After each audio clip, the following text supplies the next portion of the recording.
We're going to be looking at a new Nightmare Freddy like it's 2009.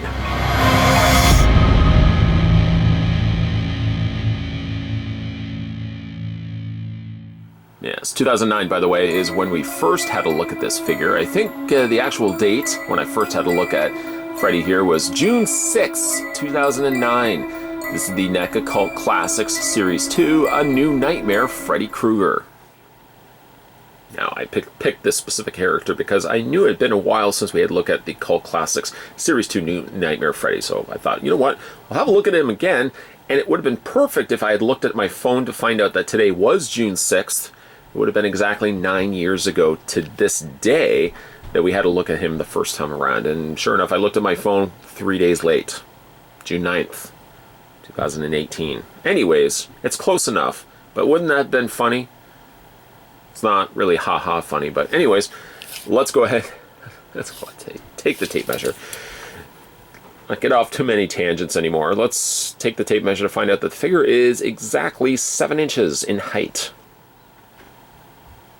The figure comes with his fair share of accessories. You may notice that one accessory is missing. I unfortunately could not find his other head. Freddy's got 2 heads, we'll talk about that in a second, but before that, he comes with this diorama display base, which unfortunately is just something that we don't get nearly enough anymore when it comes to NECA's releases. This is pretty cool, and there's mileage definitely to be said for this, because you could use this for the ultimate New Nightmare Freddy, which I think I'll do a re-review of him in a future video. We'll just do some comparisons. But I told myself I wasn't going to do a comparison in this video of the Cult Classics Freddy versus the the new ultimate New Nightmare Freddy, because really it's not fair. This is a slightly older figure. I think it deserves its own screen time. But what I do want to say though is you can make use of this display stand ideally really for that other ultimate Freddy, which unfortunately just didn't come with this coolness that is this display base. The base itself is comprised of, well, like a bottom, I don't really even know what it was. It was kind of like the bowels of hell. Kind of the dark, dwellings of where the real Freddy Krueger lived. And the flooring here is almost that of a kind of rusted brown. You can probably make out that there are a few of these little serpents all kind of tangling themselves, wrapping themselves through the little rubble and whatnot. And there's also this giant pillar. The pillar technically is removable. It's only by virtue of the way that it has to come together when you first get it out of packaging. I can't see the reasoning why you would want to take it off, but it is there if you wanted just to leave it off, I suppose, and just have these visible peg holes, pegs. That kind of looks a little silly, doesn't it? So we're going to revisit it. Large peg, large hole, small hole. This is basic shapes. This is what they teach you in kindergarten. Line those two up, and you got your pillar in place. The pillar is considerably damaged. Kind of has a nice stonework to it with some wash of brown added to there as well. It's likely the color of the brown, and then they've just brushed over top of it the white. And the white then doesn't get into the recessed areas. It stays the darker color of plastic. That's how design and paint work. You can do that. It's a simple effect. I should say it's a simple way to produce it, and it's a very effective result as it goes. It does look like this is a separate piece. I can assure you though it doesn't come off or anything like that. So a really nice looking display base. Kind of again wish that NECA could do these more and more, or if they already had this mold in the bank, so to speak, in the vault. It'd be nice if they had dusted this off again and it could have come with the Ultimate Freddy, but I'm not going to do it. I'm not going to do comparisons between this one and Ultimate Freddy. Although when I do Ultimate Nightmare Freddy, New Nightmare Freddy, I'll do comparisons between this and this guy right here. So comes also with this fedora, which is slightly, well, really all of the elements of Freddy here are different to how we would conventionally think of Freddy, right down to his fedora, which normally would be brown. Here it's slightly dusted out, almost more moss green than anything else. Again, the simple trick of taking a darker color, it's this color right here, and just dry brushing over top of it this green color. So you get the kind of the two different textured elements of the darker brown and the moss green. And it works actually rather well. Very simple, very effective. It's a slightly softer plastic, but don't kid yourself, it's not super soft. Still has some stability to it, if you will. The other cool element that he comes with, which also could carry over to that other unnamed figure, which we won't mention in this review anymore, he does also come with the script. The script here has been painted and bound. I believe those are Boston fasteners. I'm trying to remember my days of script writing back in college, which, yes, I did actually take script and media writing. It was a fun class. But nonetheless, the interior of the page actually does have real writing. Legitimate writing, which I'm sure now, 9 years later, it's a little harder for this older reviewer now to look at this. But I'm trying to read through the camera here. It says she searches the vast room. Can't even read out the rest of it. Hearing something fluttering like the wisps of a wounded bird, and she turns. I suppose, hopefully, by doing this 9 years later, the clarity of this video would be well enough that I guess you could technically pause it and read the page. But a nice little added detail there, the fact that they would actually print the legitimate, the actual script from the movie, put it in there. That's pretty cool. I like that. No, it's not something you can close. It's permanently sculpted open. But really nice looking script. This at point of the review would be the time that I would say, oh, and he also comes with an extra head. Sadly, no. I don't have that head. But I could describe to you, I would not necessarily say you could go back and watch my older review, because 2009, ooh, stinky. Some of those older videos. I have the toughest time going back and watching older videos. Not that I enjoy watching videos that I've done, but going back and watching older videos can be tricky at best. I mean, 9 years ago, that video definitely shows its age. But let me just kind of describe to you what the alternate head would have looked like. It would have looked like this, but basically just a closed mouth. So there's an open and a closed mouth. Now, I might have mentioned, I do recall saying this, that in that video, that specific video, I said that the two heads, this one almost suits not having the fedora in place, whereas the other one, being a more closed mouth, suited, I think, having the fedora. I don't know how I feel about that. If I was to talk to my former self, would I correct myself, or would I say, you know what, I think you're absolutely right. I think I am absolutely right. I think the closed mouth might suit the fedora wearing a little bit better. But again, either head I think works quite well with the fedora. The face sculpt is good, although it is a little crude and rough in the eye area. I can't help but also notice he's got a slightly wandering eye. It's wandering off to the distance. Where is it looking? I have absolutely no idea. The design elements of New Nightmare Freddy are drastically different than what we would see with conventionally Freddy. Freddy normally would have scarred face. New Nightmare Freddy clearly has open gashes exposing the muscle fibers underneath here. It's a drastic change of design, but I do think it works for Freddy. Even though I still am on the books, I still have written it in, I've logged myself as being somebody that still doesn't like New Nightmare. I know. How could you not like Wes Craven's New Nightmare? Wes Craven says that's his all-time favorite movie. I believe Robert Englund also said that was his favorite of the Nightmare on Elm Streets. But yet, I find myself, maybe what I will do one day is I'm going to sit down, give the college try again, and maybe I'll try to give it another watch. But I don't know, I have a tough time getting through that movie. Despite not liking the movie at all, really, I do think that the design of Freddy was rather interesting, giving him really a swap of colors. Yes, he still has the greens and the reds, but they're completely swapped from one another. So instead of having the majority being a red sweater and green stripes, you're now getting a green sweater with red stripes. Is the paint crude on this design? Yes, I will give it that. It's a little on the sloppy side. You can kind of see the elements of the green peeking through. Hi there, green. How are you? I do like that the interior of his jacket, though, is striped. It kind of resonates to me like something Tim Burton would design. a black jacket with like a striped interior.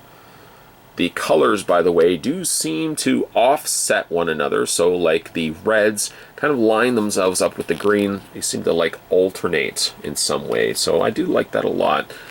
Another design element I really like about the Freddy, and it's not really all going to be 100% me just talking about what I like design-wise, because really at the end of the day it's the figure that we're looking at, but I like the trench coat. I thought that was always really neat. Somewhat laughable, though, the use of longer kind of military boots that he's wearing, but I'll overlook that. But again, like, the figure does do things well. The longer trench coat is of a softer plastic variety. It's a higher collar as well, so it kind of makes him look a little bit more like a stalking creeper. Again, you've got the scarred, shredded away skin here on Freddy's fingers. On the other hand, I gotta get that into a t-shirt. On the other hand, his other hand is, first of all, one big difference is he has a thumb blade. I have also the NECA Cult Classics Hall of Fame Freddy, which unfortunately had this piece break off. This is very prone to breaking off. The plastic not only is very thin, it's very brittle, but there's not a whole lot keeping it in place. And I'm actually surprised that up to 9 years later, the blades on Freddy's New Nightmare Freddy's glove have actually still stayed intact. None of these have broken off. I'm knocking on, well, I guess it is a wood desk. I'm knocking on wood in the background, if that's what you heard there. A very drastic design on his glove, though. The one side, it's just his regular hands, but you can see that there's these little tendons that seem to attach components of it. Like, it is actually bone that has protruded out from his skin, and that is actually wielding the blades. It's very interesting. I don't dare still say I prefer this over the original conventional Freddy glove, but I do think that I like that it has unique traits to it, but by still sticking to somewhat traditional looking Freddy designs. You still got the blades, but you just so happen now to have a fifth blade rather than just the conventional 4. The bones are almost a beige sort of color, and they've added some additional silver there on the knuckles, and you've got, of course, the silver on the blades. So I like that a lot.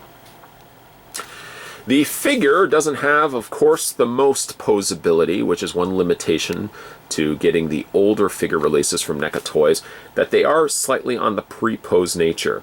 Now, if you were collecting these back in the day, this would be nothing new. This wouldn't be a cry for, we want change. We want change. Obviously, change was necessary, and I'm glad that NECA has now, since many years later, have now added articulation to their figures, so we can get the benefit of posing these figures. But ultimately, Freddy back in the day for NECA Cult Classics was a figure that was very difficult to stand. You had to display him exactly what you're doing right now, or at the very least, you had to display him on the display stand, because this figure had a tough time standing. It was more like a balancing act than anything else. Posability on this guy, by the way, his head rotates all the way around. The arms hinge outward, as well as you can rotate the arms back and forth. I will say this, though, the Cult Classics figures, the older figures, most of them used clear pegs. Keep that in mind when you are getting these, if you have these stored away somewhere and you're taking them out. Be very careful of the pegs, primarily the pegs attaching the arms to the sockets of the torso. Those are clear pegs, and likely a lot of times they do break off. I've had them happen a couple of times on my own figures. So far, that's me knocking on wood again, so far, so good when it comes to this Freddy. I haven't had any problems with it. Straight swivels on the arms. That's all you're really going to get on these figures. And the hands also rotate. Get straight swivels on those as well. Get waist swivel, and then you get swivels on the boots. That's it. Nice detailing, by the way, on the pants. You get the little wrinkles, creases. You can see the shape around the kneecap. Boots, well crafted. Not the most amount of paint added, primarily just the black. There is a little bit of gray happening there as well. And again, you've got big honking peg holes on the undersides of the feet. In a nutshell, ladies and gentlemen of the jury, that is the Cult Classics Series 2 Freddy. One of many figures I'd like to go back and revisit, as of course we've got a brand new outlook, brand new display, brand new camera. I want to go back and have a look at some of these figures. And I thought what really, what better figure to have a look at? Because did you know Wes Craven's New Nightmare, for all the hate that I give that movie, was one of the first horror movies that I watched back in high school. I watched it with a bunch of friends over at their house. Somebody had rented in Wes Craven's New Nightmare. I had really no idea about Freddy Krueger, and then I actually went back and watched all the Nightmare on Elm Streets after the fact. So this was kind of like one of my earliest introductions to Freddy Krueger, and it's so rather interesting that my first real exposure to Freddy was when he was so drastically different than what he normally would look like. Now, I would be quite the fool if I was to tell you that these figures have held up well over the course of time. Both McFarlane Toys Movie Maniacs, NECA Cult Classics, and really even Mezco Cinema of Fear, which is a name we haven't heard of in a long time.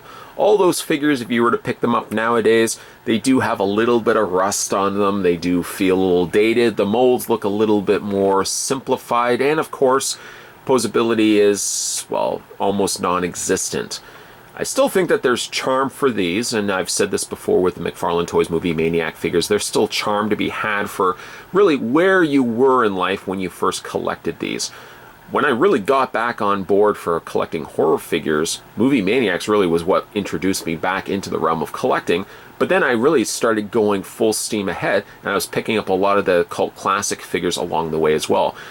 It's so ironic that NECA, for doing as many Freddy releases as they have, the Wes Craven's New Nightmare Freddy is one of their first releases of a Freddy Krueger figure. So it's really interesting that we got New Nightmare Freddy before we got regular Freddy figures from NECA. And that is almost mirroring, really, my experience with horror films. I didn't watch the earlier Nightmare on Elm Streets. I watched New Nightmare before I watched anything else. So you'd think I would have a soft spot, not only for this particular figure, but also New Nightmare. That's not the case. I still don't like New Nightmare. I'll give it a chance. I'm going to go back and rewatch it. Maybe I'll even do it as a live stream. I don't even know. But I will say that there is some charm and personality to this particular figure. At the very least, for all the bells and whistles that it comes for its diorama, you can really make use of those dioramas for newer released figures. And if I ever get to a point where I want to make use of those diorama pieces, maybe they will see light of day and I'll display it with my Ultimate Freddy. Maybe this guy will go back into storage, but I'll never really get rid of these figures. These figures, again, have a personal place in my heart when it comes to collecting horror figures. These are really the things that got me back into collecting, and again, that was so many years ago. I mean, when you really think about it, I looked at this figure back on June 6th, 2009. This was one of my earlier kind of entries into YouTube, and I've been doing it since, well, 9 years later. 9 years later, we're looking at a figure that I looked at this same month. Just kind of wish it was the same day, but this same month back in 2009, so it just goes to show. Today, though, nonetheless, we were revisiting the NECA Cult Classic Series 2 A New Nightmare, or Wes Craven's New Nightmare. This was Freddy Krueger. Gone, unfortunately, is his alternate head, but still a decent figure, and at the very least, I've still got all 5 finger blades intact, which sadly is not the case for the Hall of Fame version that we will maybe look at in a future video. You guys want to see more kind of these older figures make new appearances to this channel? Let me know down below in the comments section. I'll maybe definitely consider doing more throwbacks of some of these older figures, as again, I really like to bring them out from my storage from time to time and just kind of reminisce about what it was like when I first collected these back in the day. Make sure as well you head over to my main page and just kind of scroll down the video section. See if there's anything, any videos, new videos posted that you may have missed along the way. Always welcome new comments on older videos. And as for new videos will be definitely coming your way, so stay tuned for those. As always, guys, thanks for watching as you always do. I'll see you next time.